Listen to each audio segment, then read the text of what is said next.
আচ্ছা, আমাদের কোশ্চেনে যদি এমন দেওয়া থাকে, কোশ্চেনে এখানে দেখা যাচ্ছে যে এটা যদি কোশ্চেন হয়, তো এখানে বলবে যে এরকম ডাটা দেওয়া থাকবে এবং এই ডাটা থেকে কম্পিউট দি এন্ডিং ইনভেন্টরি একটা মান্থের শেষে অথবা ইয়ারের শেষে whatever the cost of goods sold using FIFO অথবা লিফো মেথড। অর্থাৎ ফিফো এবং লিফো মেথডের মাধ্যমে কস্ট অফ গুডস সোল্ড বের করতে হবে। এক্ষেত্রে আমাদের প্রথম কাজ হচ্ছে এই যে cost of goods available for sell, এই টার্মটা বের করা। এই টার্মটা কীভাবে বের করব? এই টার্মটা হচ্ছে যে কোশ্চেনে নর্মালি এগুলো দেওয়া থাকবে, অর্থাৎ বিগিনিং ইনভেন্টরি, এই যে মে 1 এটা হচ্ছে যে বিগিনিং ইনভেন্টরি। তারপরে হচ্ছে যে পারচেজ দেওয়া থাকবে, এরকম দেওয়া থাকবে। এখান থেকে আমাদের একটু সাজিয়ে লিখতে হবে। এটা cost of goods available for sell এটা বানানোর জন্য এটা হচ্ছে যে প্রথমে হচ্ছে যে ডেট, তারপরে হচ্ছে যে লিখতে হবে যে এক্সপ্লেনেশন, তারপর হচ্ছে যে ইউনিট, তারপর হচ্ছে ইউনিট কস্ট, তারপরে হচ্ছে যে টোটাল। এখন এই যে মে 1 কোশ্চেনে দেওয়া আছে মে 1, এখানে কি আছে? এটা আছে ইনভেন্টরি, অর্থাৎ এটা বিগিনিং ইনভেন্টরি। তারপরে হচ্ছে যে এখানে কতটা ইউনিট? 30টা। ইউনিট কস্ট 8 এবং টোটাল হচ্ছে যে এই দুইটা মাল্টিপ্লাই করতে 3 8টা 24, অর্থাৎ 240। ঠিক সেমভাবে কোশ্চেনে যেরকম দেওয়া আছে 15 তারিখের জন্য, 24 তারিখের জন্য পারচেজ এরকম এত। তাইলে এখানে টোটাল কত হয়? ইউনিটস, এই ইউনিটসটা হচ্ছে টোটাল 90, 30 প্লাস 25 প্লাস 35 অর্থাৎ 90 ইউনিটস। আর হচ্ছে যে টোটাল, এখানে টোটাল এখানে অ্যামাউন্ট সেটা হচ্ছে যে এই তিনটা যদি যোগ করি তাহলে হচ্ছে যে 935। এইটা মূলত এইটাই হচ্ছে 935, এটাই হচ্ছে যে cost of goods available for sell. এখন কোশ্চেনে এখানে বলা আছে এই যে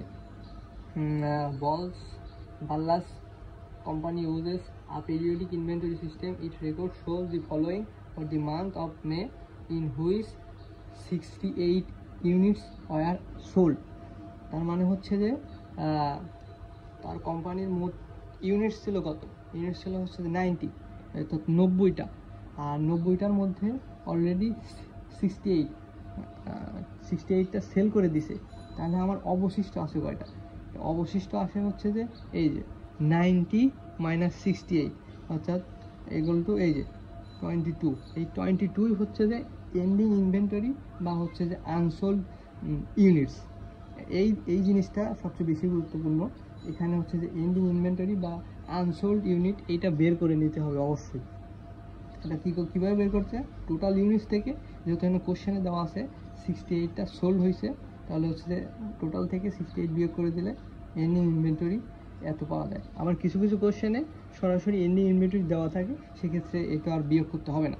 যেহেতু এখানে কোশ্চেনে এন্ডিং ইনভেন্টরিটা দেওয়া নেই, এজন্য আমার হচ্ছে টোটাল ইউনিটস এই 90 থেকে কয়টা সোল হয়েছে? 68টা সেল হয়েছে। তাহলে হচ্ছে যে এটা বিয়োগ করে দিলে যে কয়টা মানে আর কি অবশিষ্ট আছে সেটাই হচ্ছে যে এন্ডিং ইনভেন্টরি বা আনসোল্ড ইউনিটস। সো এটা খুবই গুরুত্বপূর্ণ, এটা বের করে নিতে হবে। এখন কি বলছে? কোশ্চেনে বলছে যে কস্ট অফ গুডস সোল্ড বের করতে হবে ইউজিং ফিফো অথবা লিফো মেথড। এখন পরের ইস্যুতে যাই। এখন ফিফো, এই ফিফো মেথডে যদি আমি ফিফো মেথডে যদি বের করতে চাই, প্রথমে হচ্ছে যে এন্ডিং ইনভেন্টরি বের করতে হবে ফিফো মেথডে। তো এন্ডিং ইনভেন্টরি বের করার জন্য আমার প্রথমে এরকমভাবে লিখে নিতে হবে ডেট, তারপরে হচ্ছে ইউনিটস, ইউনিট কস্ট, টোটাল, মানে এগুলো ফিক্সড, এগুলো লিখে নিতে হবে। সো আমার এখন দেখতে হবে এন্ডিং ইনভেন্টরি ফিফোর ক্ষেত্রে অবশ্যই আমি আগে বলছি যে এই যে কি এই যে এন্ডিং ইনভেন্টরি 22, এইটা মাথায় রাখতে হবে। এন্ডিং ইনভেন্টরিটা কত এটা আমাদের জানতে হবে। তো এখানে দেখা যাচ্ছে হচ্ছে যে 22টা। সো এখন ফিফো মেথডে আমাদের বের করার জন্য অবশ্যই হচ্ছে উপর থেকে, অর্থাৎ নিচ থেকে যেতে হবে, অর্থাৎ এরকম নিচ থেকে যেতে হবে। ফিফো এটা নিয়ম, নিচ থেকে যেতে হবে। সো কতটা পর্যন্ত যেতে হবে? যতগুলো হচ্ছে যে আমার এন্ডিং ইনভেন্টরি অর্থাৎ আনসোল্ড ইউনিটস আছে। এন্ডিং ইনভেন্টরি কত আমাদের দেখা যাচ্ছে 22টা। সো আমাদের নিচ থেকে যেতে হবে। তো যদি নিচ থেকে যাই তাহলে 22টা কোথায়, 22 কি এই যে ইউনিট, এটা তো ইউনিট, তাহলে হচ্ছে যে 22 কি 35-এর মধ্যে আছে না? হ্যাঁ, তাহলে হচ্ছে যে 22 কিন্তু এই 35 ইউনিটের মধ্যে আছে। তাহলে এই প্রথমটাই একটা টার্মের মধ্যেই হয়ে যাবে। এই যে এই একটা টার্মের মধ্যে হয়ে যাবে। এই যে ডেট 24, এটা কত তারিখের ছিল? এটা ছিল হচ্ছে যে 24 তারিখ। আর হচ্ছে যে ইউনিটস হচ্ছে যে 22টা। কেন 22টা নিলাম? এই যে এন্ডিং ইনভেন্টরি যেটা সেটা। আর হচ্ছে ইউনিট কস্ট দেওয়া আছে 12, আর হচ্ছে দুইটা যদি গুণ করে দেয় তাহলে হচ্ছে যে টোটাল এত পাওয়া যাচ্ছে। জাস্ট এইটুকুই ফিফো মেথড। ফিফো মেথডে জাস্ট এরকম কি এই নিচ থেকে উপরে যাবে, মানে এন্ডিং ইনভেন্টরি যত থাকবে ওটার সাথে যদি মিল করতে হলে নিচ থেকে যেতে হবে। তারপরে হচ্ছে যে এন্ডিং ইনভেন্টরি, এই যে এন্ডিং ইনভেন্টরি হচ্ছে যে 264। এখন কোশ্চেনে বলছে যে কস্ট অফ গুডস সোল্ড বের করতে। তো কস্ট অফ গুডস সোল্ডের ফর্মুলা হচ্ছে cost of goods available for sell minus ending inventory. এখন কস্ট অফ গুডস অ্যাভেলেবেল এটা কীভাবে 925, এটা কীভাবে পেলাম? এটা হচ্ছে এই যে প্রথমে বের করে আসছি কত 935, এইটাই হচ্ছে cost of goods available for sale. আর হচ্ছে এই যে 935, আর হচ্ছে যে এন্ডিং ইনভেন্টরি হচ্ছে 264, এই যে উপর থেকে বেরিয়ে আসছে এটা। তাহলে এই দুইটা বিয়োগ করে দিলেই যা পাবো এটা হচ্ছে যে কী বলা হয় কস্ট অফ গুডস সোল্ড, বা সংক্ষেপে বলা ছিল জিএস। এটা হচ্ছে যে 671। আচ্ছা, তারপরে হচ্ছে যে সেম আরেকটা নিয়ম হচ্ছে যে ফিফো মানে হচ্ছে last in first out. So এটার ক্ষেত্রে এন্ডিং ইনভেন্টরি বের করে নিতে হবে। Same topic type date units unit cost total. কিন্তু এক্ষেত্রে এই ফিফোর ক্ষেত্রে এন্ডিং ইনভেন্টরিটা বের করার জন্য আমাদেরকে হচ্ছে যে এটা হচ্ছে যে উপর থেকে আসতে হবে, মানে উপর থেকে আসার জন্য আমাদের সবসময় কনসিডার করতে হবে এন্ডিং ইনভেন্টরি কত 22। সো আমরা যদি 22 উপর থেকে আসতে চাই এরকম, তাহলে 22 দেখা যাও কত ইউনিট, 30 ইউনিটের মধ্যে 22 পড়ে কিনা? হ্যাঁ, 30 ইউনিটের মধ্যে কিন্তু 22 পড়ে যাচ্ছে। তার মানে ফার্স্টের টার্মই আমার স্যাটিসফাই করতেছে।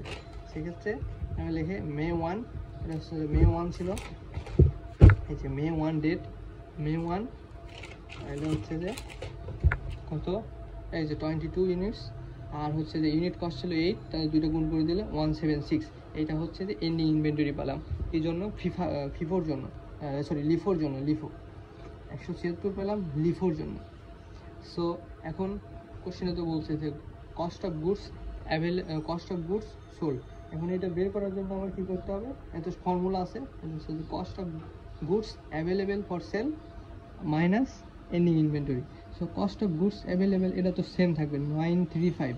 এই যে প্রথমে যে করে আসছি না, এই সবটা বানাইছি, এই যে 935, এটা দুইটার জন্য same. Cost of goods available for sell 935, আর হচ্ছে যে লিফোর ক্ষেত্রে এন্ডিং ইনভেন্টরিটা কত পাইছি 176। সো এন্ডিং ইনভেন্টরি 176 যদি বিয়োগ করে দেই তাহলে আসতেছে আমাদের কস্ট অফ গুডস সোল্ড 759। এইটাই আর কি, জাস্ট খুবই সহজ কনসেপ্ট, জাস্ট একটু মনোযোগ দিলেই হবে। জাস্ট সূত্র জানতে হবে। কস্ট অফ গুডস সোল্ডের সূত্র হচ্ছে cost of goods available for sell, যেটা আমরা প্রথমেই এই যে বের করে নিয়ে আসতেছি এই শকের মাধ্যমে। আর হচ্ছে যে এন্ডিং ইনভেন্টরিটা বের করতে হবে। ফিফোর ক্ষেত্রে কী করতে হবে? ফিফোর ক্ষেত্রে আমাদের নিচ থেকে যেতে হবে। কত পর্যন্ত যেতে হবে সেটা হচ্ছে আমাদের এন্ডিং ইনভেন্টরি যত থাকবে তত পর্যন্ত। যেহেতু 22 আছে, 22 কিন্তু 35টা ইউনিটের মধ্যেই পড়ে। এক্ষেত্রে যদি 22 না হয়ে কোনো কারণে যদি সাপোজ বোঝানোর জন্য যদি থাকে 40 হতো, তাহলে হচ্ছে যে অবশ্যই মানে এইটা তো যেতই, আর একটা টার্ম চলে আসতো। সেক্ষেত্রে হচ্ছে যে এক্ষেত্রে এখানে আসতো কত মে 24টা মে 15 ইউনিটস হচ্ছে যে, তাহলে 35টা তো ফিল আপ করছে, এখানে 35টা ফিল আপ করছে, তাহলে আরও 5টার জন্য এখান থেকে মেয়ের 15 তারিখ আছে, সেই 15 তারিখের মধ্যে থেকে আরও 5টা চলে যেত। সেটা বোঝানোর ক্ষেত্রে, যেহেতু এখানে 22টা এন্ডিং ইনভেন্টরি আছে, সো এটা প্রথমেই 35টার মধ্যেই পড়ে যাচ্ছে, সো আর কিছু করতে হবে না। এটাই একটা টপিক। এই তো আর একটা হচ্ছে যে লাস্ট টপিক আছে, হচ্ছে যে কী বলে,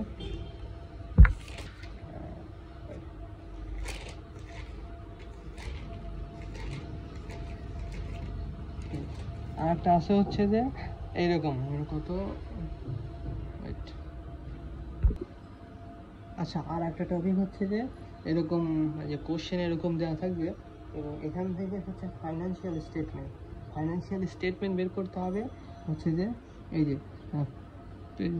ফিফো মেথড, লিফো মেথড, অথবা আর একটা মেথড আছে সেটা হচ্ছে average cost method. So sir আপাতত তখন দুইটা দেখাইছিল, হচ্ছে যে ফিফো মেথডের মাধ্যমে এবং লিফো মেথডের মাধ্যমে। সো এই দুইটা মেথডের মাধ্যমে হচ্ছে ফাইন্যান্সিয়াল স্টেটমেন্ট আমাদেরকে দেখাতে হবে। সো এটা আগের মতোই, প্রথমেই আমাদেরকে বের করে নিতে হবে হিসাবের সুবিধার্থে এই যে cost of goods available for sell, এই টার্মটা আমাদের এইভাবে বের করে নিতে হবে। সো এরকম কোশ্চেনে এরকম তথ্য দেওয়া থাকবে, এবার আমাদেরকে সাজায় নিতে হবে। প্রথমে লিখতে হবে same date, explanation, unit cost, total. So আমাদের প্রথমেই সবসময় থাকবে হচ্ছে বিগিনিং ইনভেন্টরি বা ইনভেন্টরি, যেহেতু এটা বছরের ক্ষেত্রে বলছে। সো আমাদের ধরে নিচ্ছি বিগিনিং ইনভেন্টরিটা হচ্ছে জানুয়ারি 1-এ। সো এখন বিগিনিং ইনভেন্টরি কিন্তু কোশ্চেনে দেওয়া আছে, এই যে কোশ্চেনে দেওয়া আছে বিগিনিং হচ্ছে যে 7000 ইউনিটস এবং কস্ট হচ্ছে যে 14000, এবং এটাই হচ্ছে যে বিগিনিং ইনভেন্টরি। সো আমি লিখলাম যে ইউনিট 7000 আর ইউনিট কস্ট কীভাবে বের করলাম, এটা 14000কে 7000 দ্বারা ভাগ করলেই তো হচ্ছে আমরা প্রতি ইউনিটের মূল্য $2 বা $2 এখানে পেয়ে গেছি, 2 ইউনিট কস্ট আর কি। আর হচ্ছে টোটাল দেওয়াই আছে বিগিনিং ইনভেন্টরি 14000। তারপরে লিখতে হবে এই যে কোয়ার্টার 1 হচ্ছে, এগুলো হচ্ছে সব পারচেস, এগুলো হচ্ছে যে পারচেস। সো কোয়ার্টার 1-এ পারচেস ছিল কত, পারচেস ছিল হচ্ছে যে 50000, ইউনিট কস্ট ছিল 2.20, এই যে 2.20, টোটাল কস্ট এখানে দেওয়াই আছে অলরেডি। এটা এই দুইটা গুণ করলে টোটালের এইটা পাওয়া যায়। সো সেমভাবে কোয়ার্টার 4 পর্যন্ত দেওয়া আছে, 5000 পর্যন্ত দেওয়া আছে, আর এরকম দেওয়া আছে। সো এখানে টোটাল ইউনিটস কত হয়, টোটাল ইউনিটস হচ্ছে এই যে সবগুলো যদি আমি যোগ করে দিই কত হয়, 1,97,000 ইউনিটস। আর হচ্ছে টোটাল এইটা যে পাবো 4,80,000, 4,80,000 যে পেলাম, এটা হচ্ছে পুরাটা যোগ করে দেওয়ার মাধ্যমে, এটাই হচ্ছে যে cost of goods available for sell, এটার ভ্যালু। সো আমাদের এখন বের করতে হবে লিফো মেথডের মাধ্যমে ফাইন্যান্সিয়াল স্টেটমেন্ট বের করতে হবে। সেক্ষেত্রে আমাদের প্রথমে করে নিতে হবে ফিফোটা। সো ফিফো মানে ফার্স্ট ইন ফার্স্ট আউট, যেটা আমি কোনো একটা পণ্য প্রথমে কিনলাম এবং আমি চাচ্ছি যে দোকানে ওই পণ্যটাই যেটা প্রথমে কিনছিলাম ওইটাই আগে সেল করে দিয়ে দেবো। সো এটা হচ্ছে ফিফো মেথড। এটা হচ্ছে যে এক্ষেত্রে এন্ডিং ইনভেন্টরিটা বের করে নিতে হবে। সো আমাদের এখানে ফিফো মেথডের মাধ্যমে কি করতে হবে, সেটা হচ্ছে ডেট লিখে নিতে হবে, জাস্ট আগের মতোই, ইউনিট কস্ট, টোটাল, এগুলো হচ্ছে ফর্মালিটিস, এগুলো লিখতে হবে।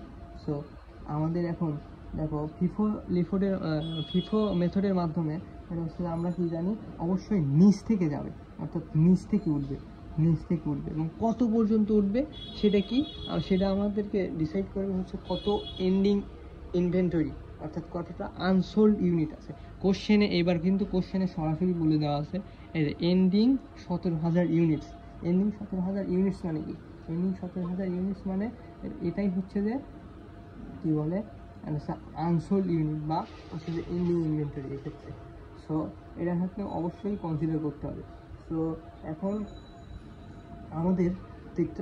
আমি যেহেতু ফিফো মেথডের মাধ্যমে হচ্ছে নিচ থেকে যায়, সো এই 17,000 ইউনিটস, তো 17,000 ইউনিটস যদি নিচ থেকে যায় এরকম নিচ থেকে, তাহলে হচ্ছে আমাদের তো 17,000 কিন্তু এই 60,000 ইউনিটের মধ্যে আছে কিনা, আছে কিন্তু। জাস্ট কি লিখলাম, ফর্মালিটিস Q4, এটা 17,000 যেহেতু আমাদের এন্ডিং ইনভেন্টরি ছিল এবং নিচ থেকে যাব আমরা, এই নিচ থেকে গেলে কিন্তু 60,000-এর মধ্যে 17,000 পড়তেছে। সো লিখলাম 17,000 এবং ইউনিট কস্ট কত, এই যে 2.7 আর হচ্ছে যে 17,000 গুণন 2.7 এই করলে কত হয় 45,900। এক্ষেত্রে বোঝার সুবিধার্থে আমি যদি আরেকটু বলি, যদি এখানে এন্ডিং ইনভেন্টরি 17,000 না থেকে যদি সাপোজ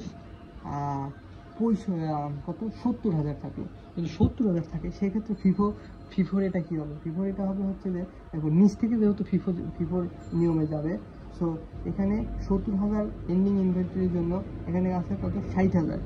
আমার তো তাহলে হচ্ছে যে 60,000 এটুকু তো নিতেই হবে, আরও হচ্ছে যে 10,000 আমার কম আছে। সেক্ষেত্রে কী করতে হবে, আরও উপরেরটায় যেতে হবে। এই Q3 পারচেস এই 40,000-এর মধ্যে থেকে আমার আরও 10,000 নিতে হবে।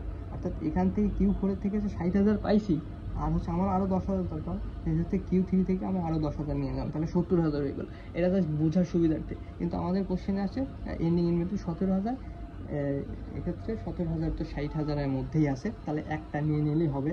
এবং আমাদের এন্ডিং ইনভেন্টরি আসতে আসলে 45,900। সেম নিয়ম আর একটা হচ্ছে LIFO last in first out. এখন এটা এন্ডিং ইনভেন্টরি এটা বের করতে হবে, সেম নিয়ম date unit cost total. So এখন আমরা তো জানি লিফো হচ্ছে যে হয় উপর থেকে আসতে হবে, লিফো হচ্ছে যে উপর থেকে আসে, লিফো হচ্ছে যে উপর থেকে আসে। এখন উপর থেকে কত আসবে, যেটা আমাদের হচ্ছে যে এন্ডিং ইনভেন্টরি 17,000 ইউনিট, এটা কিন্তু মাথায় রাখতে হবে এন্ডিং ইনভেন্টরিটা কত। সো এন্ডিং ইনভেন্টরি হচ্ছে যেহেতু 17,000, আমাদের এখন লিফো মেথডে উপর থেকে আসতে হবে। সো এখানে উপর কোনটা, একদম জানুয়ারি 1। তো জানুয়ারি 1-এ হচ্ছে যে আমাদের কত 7,000 আছে, 7,000, কিন্তু আমাদের এন্ডিং ইনভেন্টরি কত 17,000। সো 17,000 পূরণ করার জন্য আরও কত দরকার, আরও 10,000 লাগবে, কেননা 7,000 অলরেডি পূরণ করবে। কিন্তু আমাদের যেহেতু 17,000 টার্গেট, সেক্ষেত্রে আমাদের 7,000 তো নিবেই, সাথে আরও 10,000 লাগবে। সে 10,000 কোথা থেকে আসবে, 10,000 আসবে হচ্ছে Q1 থেকে, অর্থাৎ যেহেতু উপর থেকে নিচে আসতেছে, তাহলে Q1 থেকে আসছে আরও 10,000 আসবে। এখান থেকে তো 7,000 আসবেই, আর এই Q1 থেকে এই পার্সেলের থেকে 50,000-এর মধ্যে থেকে আরও 10,000 আসবে। সো নিয়মটা এরকমই, এই যে জানুয়ারি 1, জানুয়ারি 1 থেকে তো 7,000 পূরণ করছেই, এই ইউনিট কস্ট ছিল 2, এটা দেওয়াই থাকবে। আর হচ্ছে যে টোটাল কত 14,000, এটা দুইটা গুণ করে দিলে হয়তো এত। আর হচ্ছে যে যেহেতু আমার টার্গেট পূরণ করতে হবে 17,000, যেহেতু এন্ডিং ইনভেন্টরি ছিল 17,000, তো 7,000 তো হয়েছে, আরও 10,000 লাগবে। এই ক্ষেত্রে আমাদের পথ থেকে আসবে আর নিচের থেকে আসবে, এই Q1 থেকে আসবে 50,000-এর মধ্যে থেকে, তাহলে 10,000। তাহলে কত হলো, এই দুইটা যোগ করে দেই, টোটাল যোগ করে দিলে কত হচ্ছে যে 36,000 আসতেছে। এটাই হচ্ছে লিফোর এন্ডিং ইনভেন্টরি। আচ্ছা, এখন যে মেইন কাজ সেটা হচ্ছে যে এই যে ইনকাম স্টেটমেন্ট, যেটা মেইনলি বের করতে বলছে, এটা আমাদের বের করতে হবে। সো এরকম লিখতে হবে, এটা কোম্পানির নাম ছিল যে গ্রেসা আইএনসি ইন্স্যুরেন্স বা এরকম। তারপরে হচ্ছে ইনকাম স্টেটমেন্ট, তারপরে ফর দি ইয়ার, যেহেতু এটা সারা বছরের জন্য, অর্থাৎ 2020 সালের জন্য, ফর দি ইয়ার এন্ডেড 2020, এটা তো ফর্মালিটি, যেটা তো মিডে আমরা স্যার পড়াই আসি, এটা আশা করি জানো। তারপরে হচ্ছে যে লিখতে হবে ফিফো মেথড, তারপরে হচ্ছে যেহেতু বলছে যে ফিফো এবং লিফো মেথডের মাধ্যমে, সেখানে লিখলাম ফিফো, এইখানে লিখলাম লিফো, জাস্ট এটা ফর্মালিটি। তারপরে এই যে ফর্মেটটা আছে না, এই ফর্মেটটা কিন্তু পুরাটা মুখস্থ করতে হবে, কারণ এগুলো কোশ্চেনে দেওয়া থাকবে না, এগুলো হচ্ছে যে আমাদেরকে মুখস্থই রাখতে হবে। তো প্রথমে এটা হচ্ছে যে সেলস রেভিনিউ, এটা সবসময় ফিক্স, মানে এগুলো আমাদেরকে মুখস্থ রাখতে হবে এই টার্মসগুলো। তারপরে হচ্ছে এই টার্মস সেলস রেভিনিউ কোত্থেকে আসে, এই যে কোশ্চেনে দেওয়া আছে টোটাল নেট সেলস, এই যে 1,80,000 ইউনিটস, এই যে পাশে দেওয়া আছে হচ্ছে যে অ্যামাউন্ট 7,47,000। আচ্ছা, এই যে তাহলে তো এই যে সেলস রেভিনিউ 7,47,000 তো দেওয়া আছে। সো এরপরে হচ্ছে যে কী বের করতে হবে, তারপরে হচ্ছে যে বিগিনিং ইনভেন্টরি, অর্থাৎ এই ফর্মেটটা মুখস্থ রাখতে হবে। বিগিনিং ইনভেন্টরি কত, বিগিনিং ইনভেন্টরি এই যে দেওয়া আছে 14,000। সো 14,000 লিখলাম, এটা দুইটার ক্ষেত্রেও সেম, ফিফোর ক্ষেত্রেও যত, লিফোর ক্ষেত্রেও তত সেম। তারপরে অ্যাড পারচেস কত পাইছি, এই পারচেস হচ্ছে যে এই যে পারচেস হচ্ছে এই যে পারচেস 1, 2, 3, 4, 4টা পারচেস, অর্থাৎ এইটা যোগ করলে কত হয়, যোগ করলে হয় চারটা টার্ম যোগ করলে হয় কত, চারটা টার্ম যোগ করলে হচ্ছে যে কত, অর্থাৎ 4,66,000। লিফোর ক্ষেত্রেও সেম, হচ্ছে 4,66,000 সেম। তারপরে হচ্ছে যে cost of goods available for sell, এই 4,80,000 কোত্থেকে আসলো, cost of goods available for sell এই জিনিসটা হচ্ছে আসছে থেকে, এই যে টোটাল যে আছে না 4,80,000, যেটা আমরা বের করলাম যে cost of goods available for sell, এইটাই হচ্ছে যে 4,80,000। সো এটাও দুটার ক্ষেত্রেই same, cost of goods available for sell 4,80,000, লিফোর ক্ষেত্রেও যা, ফিফোর ক্ষেত্রেও তা। তারপরে হচ্ছে যে এন্ডিং ইনভেন্টরি, এন্ডিং ইনভেন্টরি হচ্ছে ফিফোর ক্ষেত্রে আমরা কত বের করছি, ফিফোর ক্ষেত্রে বের করছি আমরা হচ্ছে যে 45,900, আর হচ্ছে লিফোর ক্ষেত্রে বের করছি আমরা কত 36,000। এই যে এটা হচ্ছে ফিফোর ক্ষেত্রে 45,900 আর লিফোর ক্ষেত্রে 36,000।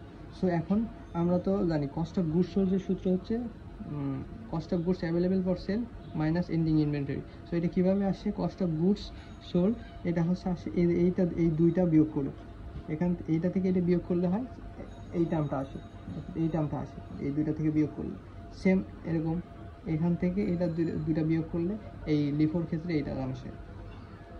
তারপরে আমাদের কি গ্রস প্রফিট, কি গ্রস প্রফিট আমাদের ক্যালকুলেশন হবে এই যে সেলস রেভিনিউ আছে না, সেলস রেভিনিউ থেকে হচ্ছে যে এই যে কস্ট অফ গুডস সোল্ড যদি বিয়োগ করে দেই তাহলে আসলে আমাদের গ্রস প্রফিট। তাহলে হচ্ছে ফিফোর ক্ষেত্রে কত, ফিফোর ক্ষেত্রে হবে 7,47,000 থেকে এই যে কস্ট অফ গুডস সোল্ড কত ছিল ফিফোর, কত 4,34,100 যদি বিয়োগ করে দেয় কত আসছে গ্রস প্রফিট 3,12,900।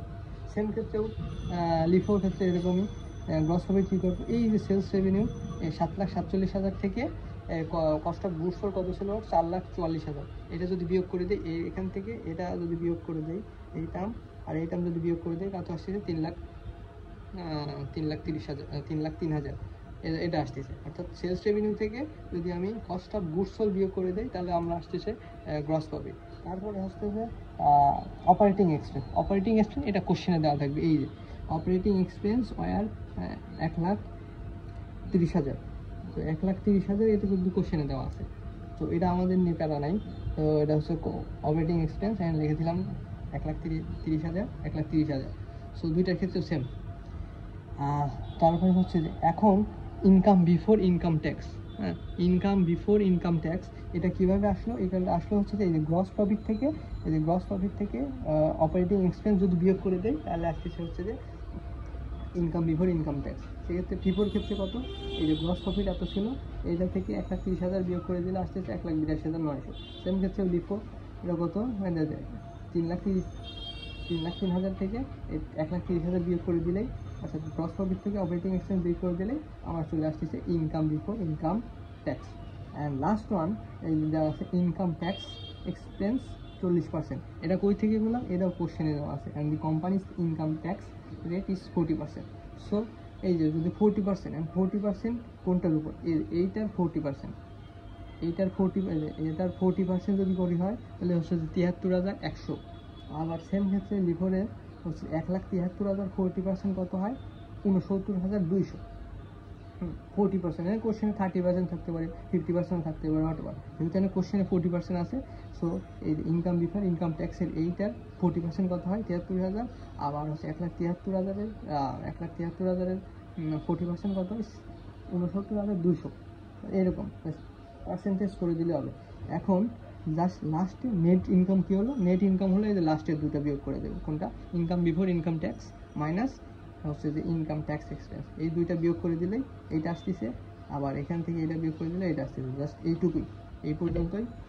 আর কোথায় অনেক হয়তো ভুল থাকতে পারে, এটার জন্য আসলে সরি, ওইভাবে আসলে আমার অন্যকে বোঝাতে পারি না এরকম, তারপরেও যতটুকু বোঝানোর চেষ্টা করছি আর কি, আশা করি মোটামুটিভাবে বুঝবা আর কি। Thank you.